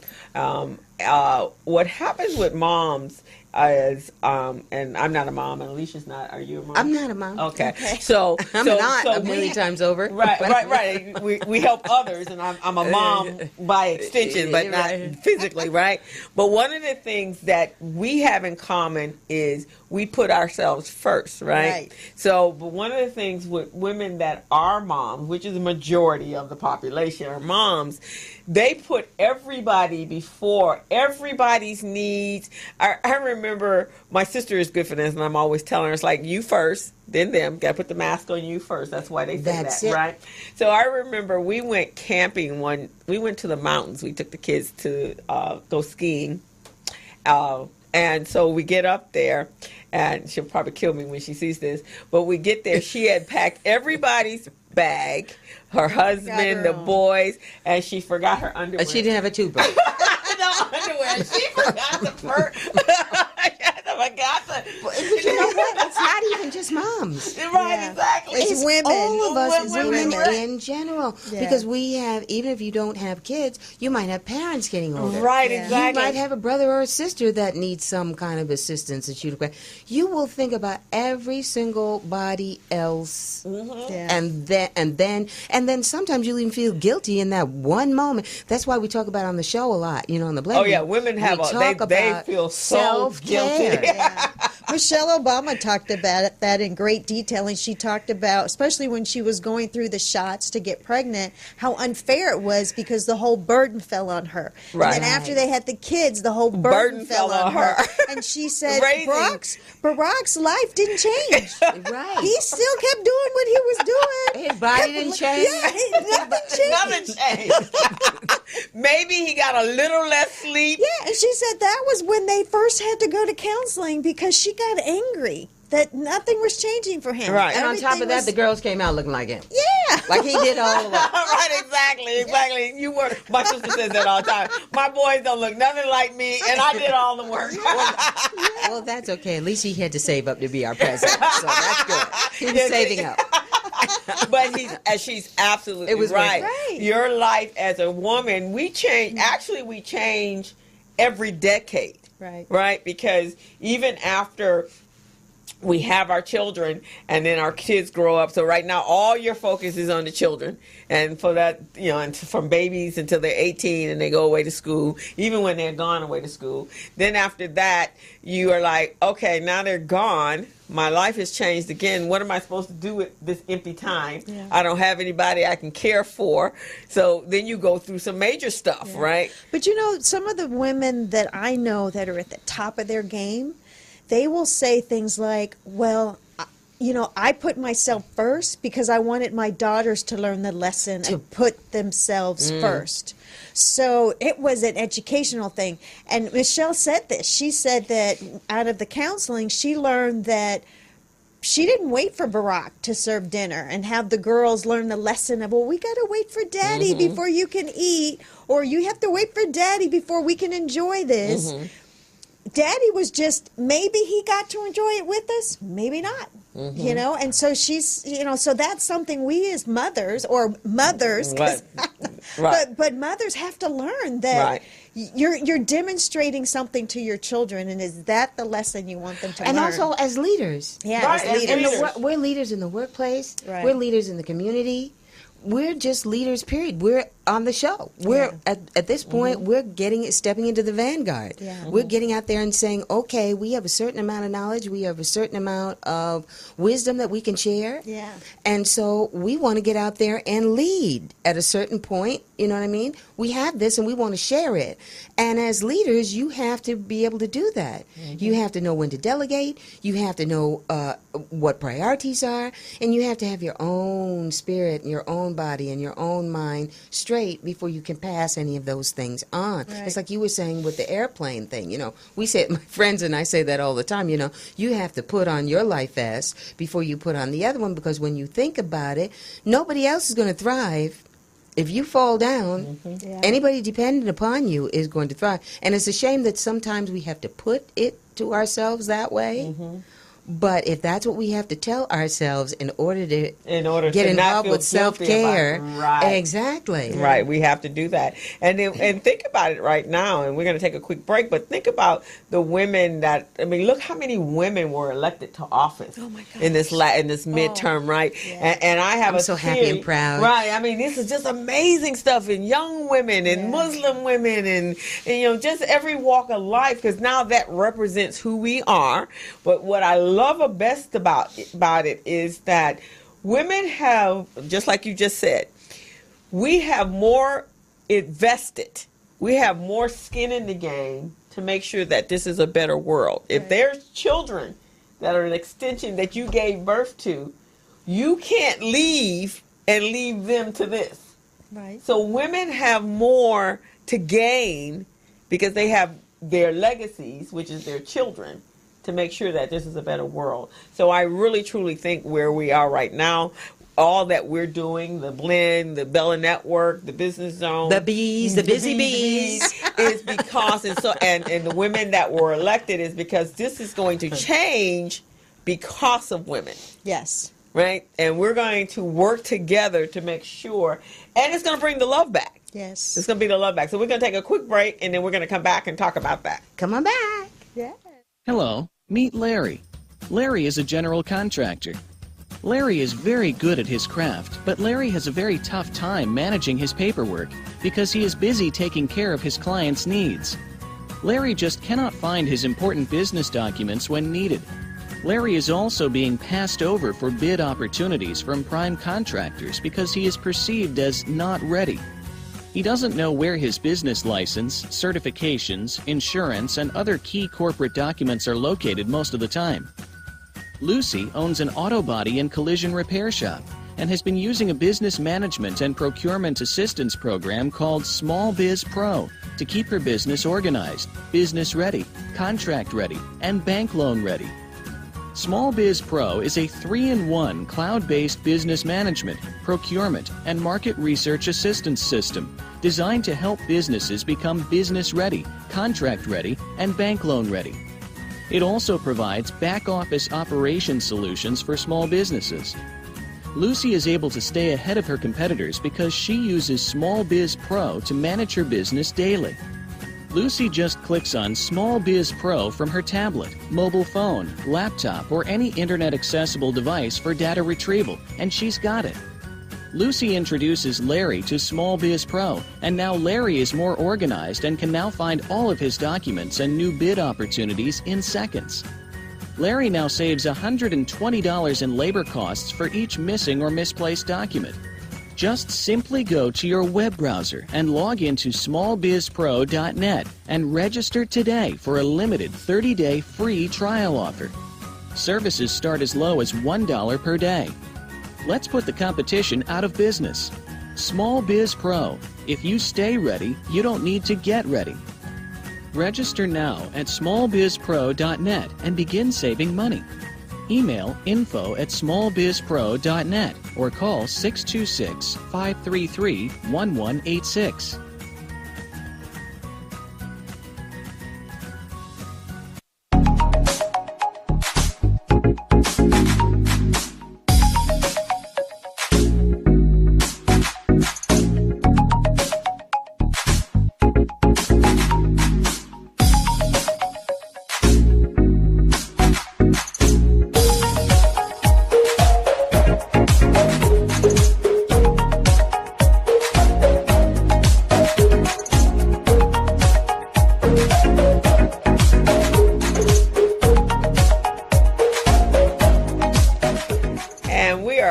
On the Business Zone with Crystal, Gilbert, and Don, and they're not here, but I have Alisha and Bever-leigh.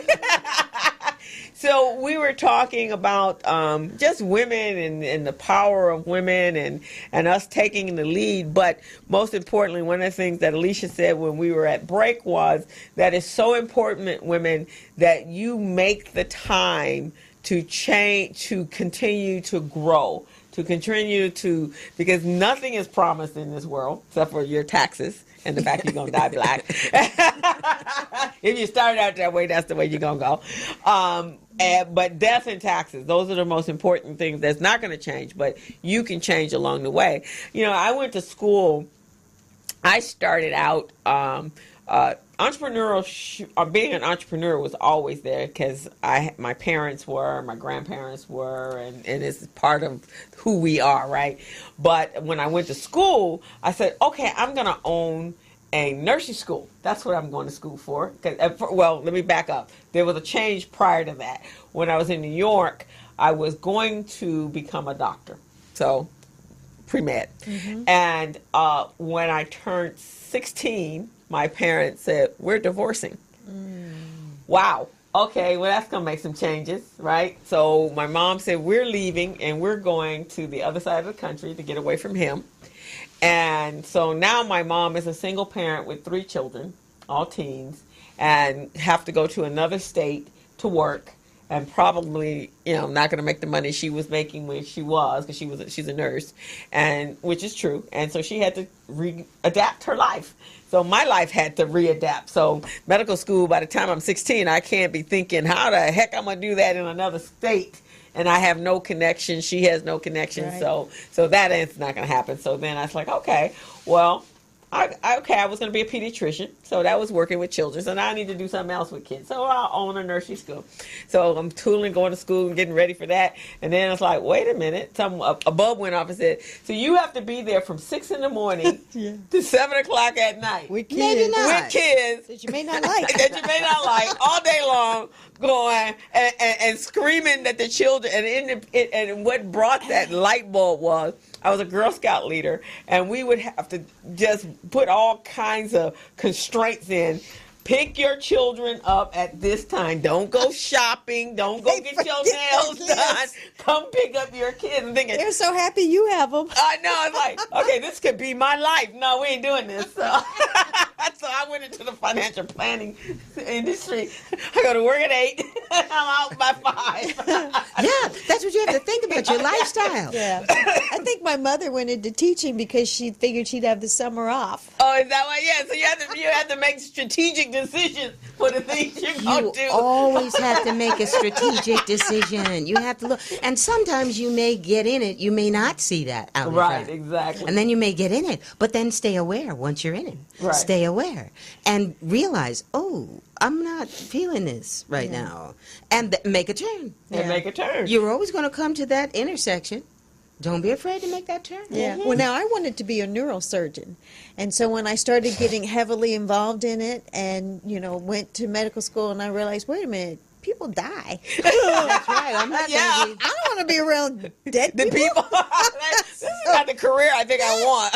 And you're made a really not huge going to want turn to for tell me. their loved ones. that. Right, Yeah. exactly. The worst part is it. And so I did research and I had to work on rats. And when it was time for me to have to kill my rats, I was like, no, these are like my pets. And the doctor I worked for said, now how are you supposed to be a doctor? All of that dissecting and everything. You can't kill the rat. You can't deal with that. So there went the change. I had to change my tune. Well, What I that's the wanted to thing do. about it. And I wrote this, like I was saying, I wrote this book, You Can Change the World. And I kept repeating, change is the only thing that does it. Yeah. Yes, It's exactly. going to It's gonna happen. So you happen. may as well embrace it. Right. You may as well master it, at least for your own life. Yeah. And go out there and see what you can do to change the world for the better. When you see something that looks like it needs an improvement, it's not always for somebody else to do. Yes. Right, exactly. It Sometimes you might can be do- for you to take what you have. And that may seem inadequate. It may seem small. It may seem trite to you at a moment. But you never know. You never know how the smallest thing that you do is going to change somebody else, who's going to change somebody else. I mean, just the example of Facebook. All he was doing that for was for his college. Exactly. Right. To be able to have a conversation with each other at school. And look how it's changed the world. And when you think about it, even a smile.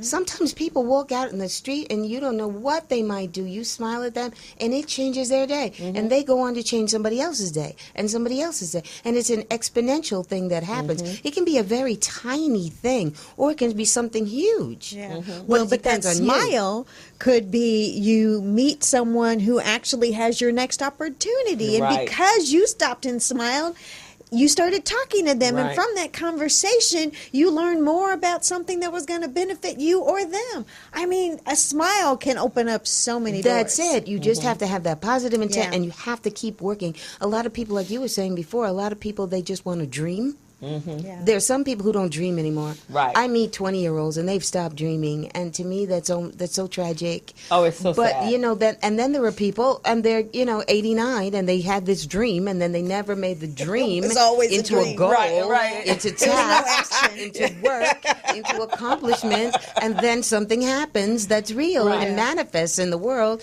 and has an impact on their own lives and on the lives of others.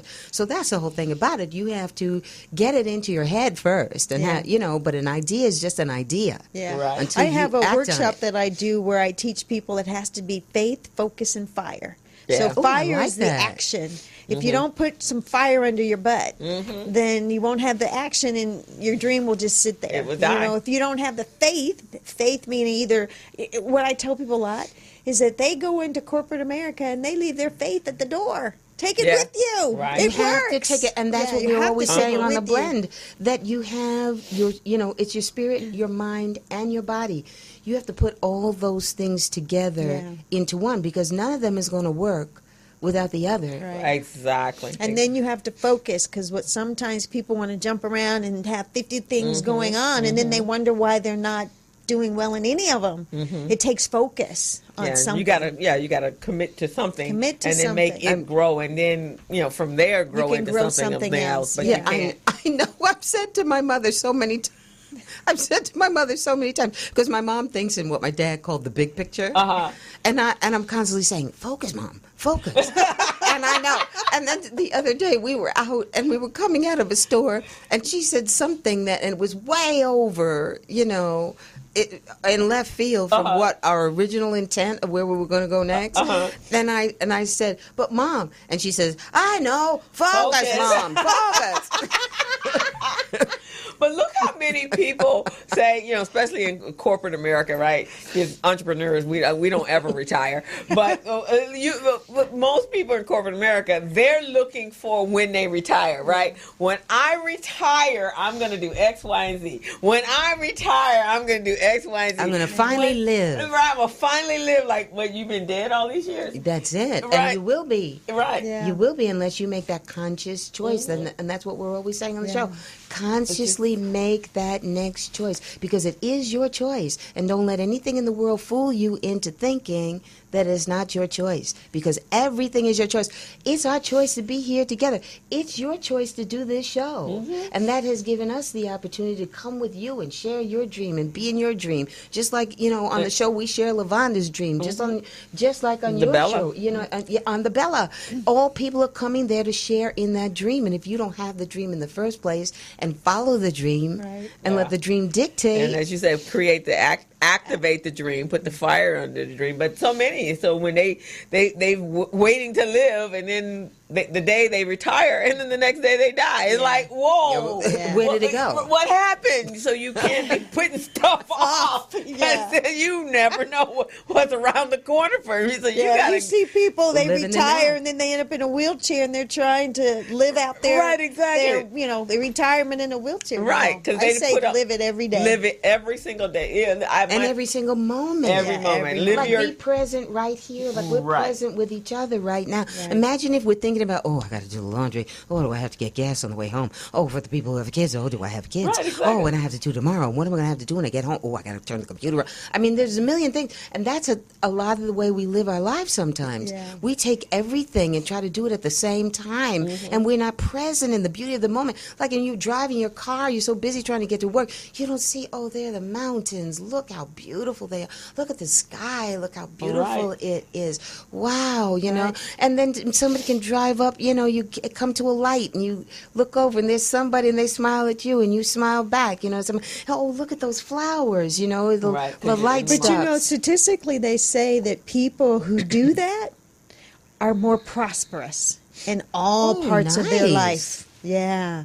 And so if you take time to, go to the spa or relax, you're usually more prosperous in what you're doing because you're able to stop and think and focus in on what's going on versus those people who are always busy, running.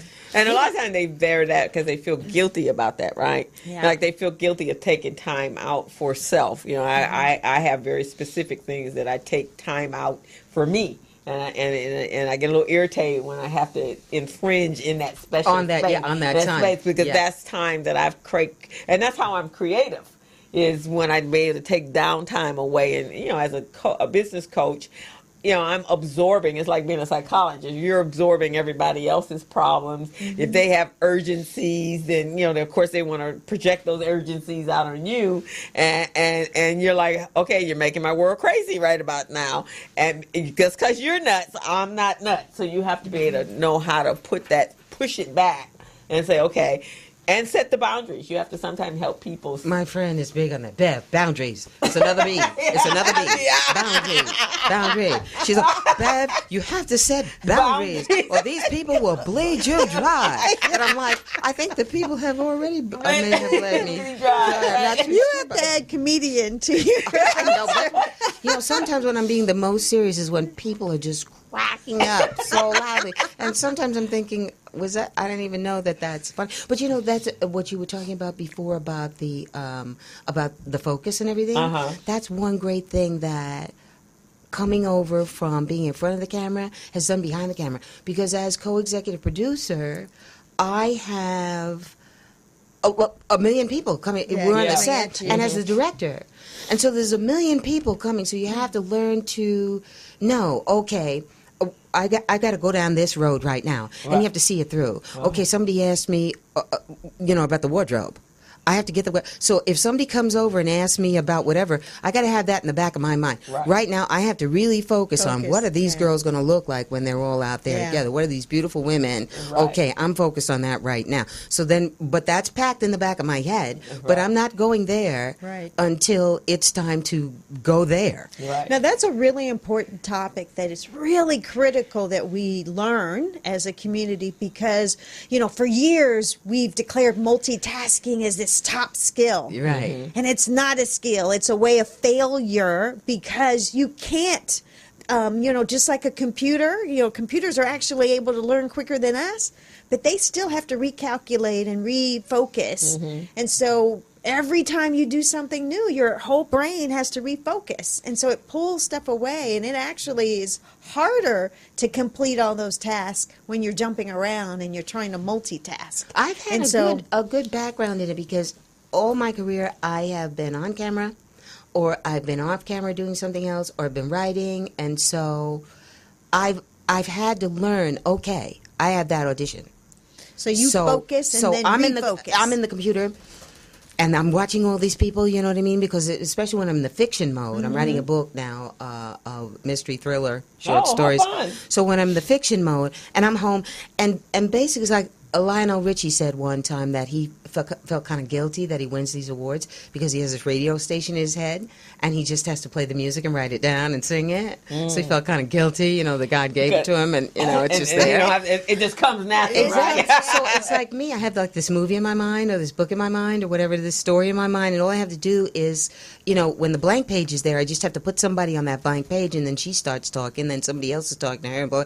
So I basically have to just watch the movie in my mind. I have to listen to what they're saying and just write it down. And sometimes I can't go fast enough to write it down for what it is that they're doing. So when I'm in that mode, I'm completely engrossed and I'm completely engaged. Focused. But when that alarm goes off, then you and I have to get up, and I may be in my total skivvies, you know what I mean? And I know now I got to glam a girl. I got to glam up. I got to get in that shower, and once I'm in that shower, I got to completely turn my mind around. Right. And go in a completely different mode. You know what I mean? I'm not in my sweats with no makeup on. I have to completely, and the whole time that I'm driving there, I can't be thinking about, and I've had to do that my whole career. So I'm sort of used to switching gears. But that's perfect. Because that's not multitasking. You're not trying to do all three of them all at once. And which is what a lot of people try to do. I figure even if I'm doing the laundry while I'm cooking something, when I'm at that stove, I'm doing that right You're then. doing the stove. And I'm not thinking about that laundry until I hear that bing, bing, bing, bing, bing, bing, bing, bing, and then I'm like, But while I'm doing the laundry, I'm trying to do the laundry the best I can. I'm not even thinking about, that there's cooking. Of course, that can be problematic. You may burn some pots when you do that. But even if you're, what people think of as multitasking, you still have to be in the moment that you're in the moment when you're in that moment. Right, Exactly. Yeah, and that's the same thing. And all my businesses that I do, they're all in the same wheelbase, right? So it's just like taking a hat off, still doing the same thing, but always have them working. They're working simultaneously because it's all the same process. But I do so my creativity happens, say if I have to speak somewhere or have to present something or I'm training, the night before when I'm sleeping, it all comes through. And then the next morning, there it is. And then I have to remember it. And then I go to write down the key points. And then I know exactly what I'm going to say. The shower's another great place for that. Yeah. Somehow it's like a baptism. I'm in there and then I get all these ideas and I'm thinking, I can't wait. I actually have had to put a whiteboard in my bathroom. Oh, really? So you can write so down as soon as I get out of the shower. Yeah, you can write stuff stuff down. Cool. Oh, that's a good idea, huh? Yeah, that's a good idea. That is good. Yeah, and she's that way too, especially since the Bella Network. Because when she's putting on, we finally forced her to put it into a guide. But for the last 2 years, 3 years, she has it in her head, and we're like, okay, what do we need to do? But it's in my head, and so wait a minute, I can't tell y'all right now. So we forced her this go round to put it down, so we'll have specific tasks that we'll know, and she's kind of mapped out because she has a vision of what she wants at the conferences. Right. And so we then have to get in her head to know what that is so we can do it the way she likes. So so she did some growing this last conference. and these things kind of Some tend to go by. releasing. It's even Yeah, like some on the releasing. show, we have these things called action steps Uh-huh. that we just put them at the end of our on segments Uh-huh. because you get into the conversation like we are now. Uh-huh. And you get into the conversation, and there may be a ton of things. Like sometimes I'm watching them, and I'm thinking, oh, "That was so profound." You know what I wrote mean? it out. Yeah, Forget. yeah. really. And it's coming out of the mouth.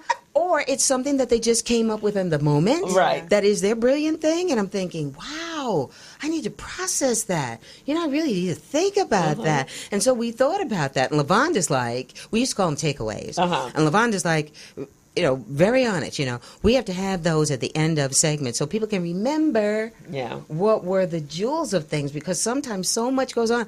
Like we're talking right now, and I'm learning so much from you guys. Yeah. You know, I love you guys. I've known you like for what, an hour and a half or something like that? Yeah. And it's like, you know, don't be surprised if you see me in the rearview mirror on the when you're driving home. Okay. You're not going to get rid of me now. Yeah, we love you too. We Like, learned that really early. So at the end of our conference, we have one of our participants, one of the Bella Network Bellas. She'll come on and she summarizes the Oh, whole that's so conference. nice. Right. And from a psychological perspective, from a business perspective, she's really good at it. And so Nice. she sits the whole time and takes notes, and then she comes out and does, you know, here's what the kind of takeaways. yeah, she'll Yeah. even put it in a song. Yeah, she does a She'll have a song. music. She will have selected Oh, a that's so song. She's really that good at really it. that ties into it. Her whole family is very creative, and that's her creativity is just. Well, I'll have to go there. And I'm a front row girl. I can tell you guys are front row girls. too. Yeah. You know, these people that walk in their classroom, and they're And like, then they go to the back. Yeah, no, we're It's right like- there in front. No, what's the point? No, take the. I even got stuck being the what do you call that? The forewoman on the jury. Oh, really? Because everybody saw me just taking notes. I didn't even want to be on the jury. Okay, I had jury duty. I didn't even want to be on the jury. But then And you when the did. judge said, "Okay, that's our jury," you know, that's our 12, and I was like, "Wait a minute, the man's closing the door here, and I'm still sitting inside." Of the door. Wait a minute, am I one of the 12? I thought I had given him every excuse in the world. And then to make it even more mortifying, To have to. they said they wanted me to be the foreperson. And then I was like, seriously? But then I think I realized it was because, you know, I take did the notes. right. You were taking I notes, think, right. yeah. Well, we didn't come up to our hour. I know. Oh, that's so wonderful. I know. So, what do you have? So, when is the next show? Well, our show is always streaming. We're on Facebook at The Blend Talk Show. So please join us. We are at theblendtalk.com. Also, we are on, let's see, that's on Facebook. It's The Blend Talk Show. And we are also on Instagram at The Blend Talk Show. And we're with you 24/7. We have episodes in the can that you can stream. You can go back. You can binge, which I love to do on shows, on Netflix and these different things. But you can binge us. And we have new episodes coming up. And we'll be coming on Wednesday evenings at 7 o'clock Eastern Time, 4 o'clock on the West Coast, and we just want you to join us. We want you to be in our tribe. We want you to be in our girl clutch. We want you to learn and be a part of the movement, and we want you to support other ladies like the ladies that I'm on with today who have wonderful things going, and support each other. Yeah. Okay. And So we have our Christmas party coming up. We're going to be doing that with Keeping It 100 and a few other professional organizations, and that's on December 6th. You can find it on Facebook. You can find it on Eventbrite. You can find it on our website. And then on December 12th, we're going to do a In the Black event. It's going to have to pull out your little black dress, and we're going to have a fabulous time there, meeting women from all around Southern Well, California. invite us. So, Invite yeah, us. so it's going to be a lot invite of us. fun. yeah, and so the Business Zone is here every Friday afternoon from 3 to 5. Let's see what I have going on. I have one of my members in one of the Crenshaw Yoga and Dance, where I do my burlesque class and my Zumba class and everything else that I do there. We are having a Christmas party on December 15th. Prior to the Christmas party, we're going to do our burlesque performance, so you're welcome to come out. So we have tickets at $25, and Crenshaw Yoga and Dance is at 50 It's at 54th and Crenshaw, and that's going to be, the show starts at 6 o'clock and the party starts at 8 o'clock. So you want to get your tickets. It's called the second annual Christmas Ball on Crenshaw Boulevard. So it's for all those of us that are part of the studio and anyone that lives in the community, the Crenshaw district. We would love to have you come out. You get to dress up in your Christmas finery and help us celebrate the holidays. That is great. We're the 3 Bs. The Blend Talk Show. The Business Zone. And the Bella Network. And so we are out, and we will see you next week is Thanksgiving. Have a happy Thanksgiving. Happy Thanksgiving, everybody. Happy holidays. Happy holidays. We won't be here at the studio. We'll be back on November 30th, which is the last Friday of the month. So we'll see you then. Enjoy your turkey. Enjoy your turkey and do everything with love. Remember, we love you. Do everything with love. All righty. Bye-bye, everyone. Bye-bye. Bye. As a small biz pro, so we roll, using procurement, program, and control. As a small biz pro, so we grow, using procurement, program, and control. I'm a businessman, yes, I'm an entrepreneur. Oh yeah, I'm a businessman, yes, I'm an entrepreneur. Oh yeah, I'm a businessman, yes, I'm an entrepreneur. I'm a businessman, yes, I'm an entrepreneur. Oh yeah. Crystal Mitchell, do you have my business plan? Just review the pages of my marketing plan. Crystal Mitchell, do you have my business plan? Just review the pages of my marketing plan. Got my capability statement, yes, I'm ready to go. Got my balance sheet, my P&L, my statement of cash flow. I'm a businessman, yes, I'm an entrepreneur. Oh yeah, I'm a businessman, yes, I'm an entrepreneur. Oh yeah, I'm a businessman, yes, I'm an entrepreneur.